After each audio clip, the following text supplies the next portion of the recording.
Hello, my name is Russell Preston Brown from Adobe Systems, and this is a quick overview of a great new feature found in Adobe Photoshop CS6, and it's Adobe Camera Raw 7.0.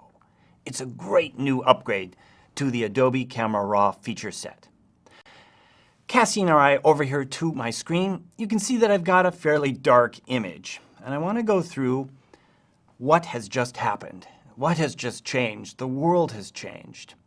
Now, the beauty of Adobe Camera Raw is that we can update the way in which we interpret the raw data. Now you have your legacy capabilities. You can maintain your legacy controls over images you may have processed in the past, and we don't force you to upgrade. But this new upgrade is really, really nice for some of your current images or even some of your older images. Here's my original. Now here's the way I can correct this image using the 2010 version of Adobe Camera Raw. This is the best I can achieve to pull out the shadows and highlights within the image. But check this out. Here then is the way I can interpret the same information here in Adobe Camera Raw 2012. I'll do that again.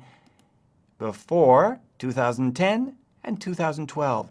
Look how I can go in and bring out much more control of the highlight information. And just to refresh our memory, I started with that to get all the way to this.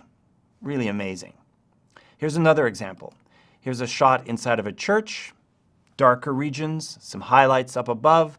Here's 2010. Using my fill light feature, I can do some pretty amazing things. But I was stunned to see what I can do in the 2012 version of Adobe Camera Raw 7.0. Watch the shadows in this case as I click to the next image. It's really beautiful, almost an HDR-like quality in that I'm bringing out detail over here in the arches, here in the shadows, and I'm maintaining the highlight detail up here above. Really great. Okay, let's take a look at the details to this. I'm going to go back here to my original image. This happens to be a smart object, which of course in this case a smart object of a Camera Raw image. You can double click on that and open it up here inside of Adobe Camera Raw. Over here under the camera calibration item right here, you'll see that I'm currently in the processing, the 2012 processing of this image. As I said earlier, you have the legacy versions of the way in which we process this data. And if you have an image that you really, really like and you processed it in one of these earlier versions, I'd say leave it there and maybe try processing a new copy, because you may want to use that or make a print of it and have it exist exactly as you remember it. 2012 is my choice here. If I go over here to my basic settings right here, you can see the changes. You now separate highlights and shadows. In the past, we had something called fill light, but I really love this. Notice how I can take the highlights down or up. Notice how it's isolating the sky from the shadow in the foreground.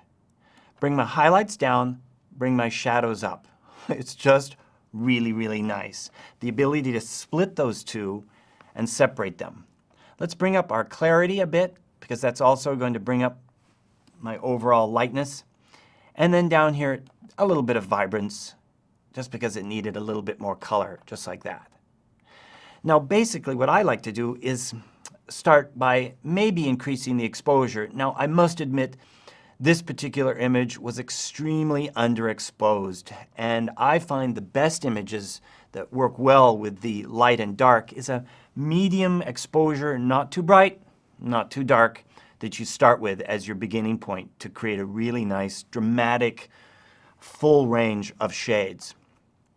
Clarity, vibrance, highlights down. Once again, we can bring those right down and separate them.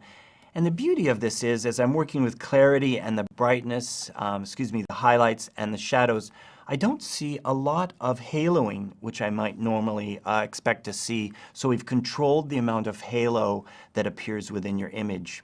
A little bit more exposure like this. And you know, just as another tip and technique, when I'm working with images like this, I like to go over to the HSL grayscale, and I like to target the luminance of particular colors in an image. For example, the red values found in the pagoda here, I can go in and highlight those, or even the orange values. Let's take a look at some of the green values in the foliage in the background, or even the blue values. We can make the sky darker or lighter. So don't forget to go into your luminance values in combination with your basic settings to really give your image a nice punch. In combination with these great new features here for adjusting the separation of highlights and shadows, I also like the new capability here of going in and adjusting the image with the adjustment brush. We've added some new features here. You can now go in and brush in the sharpness and noise reduction into the image, which is really fantastic as you're working on an image, and that's a great new feature. So there you have my favorite capabilities is definitely going in and bringing in the highlight and shadow. And if I just switch back to the past for a moment and show you this, if we switch back over here from the 2012 to the 2010, take a look at the way the image changes. Well, that's pretty dramatic. But you see that we just have the fill light. We only have fill light, which is really like our shadow control.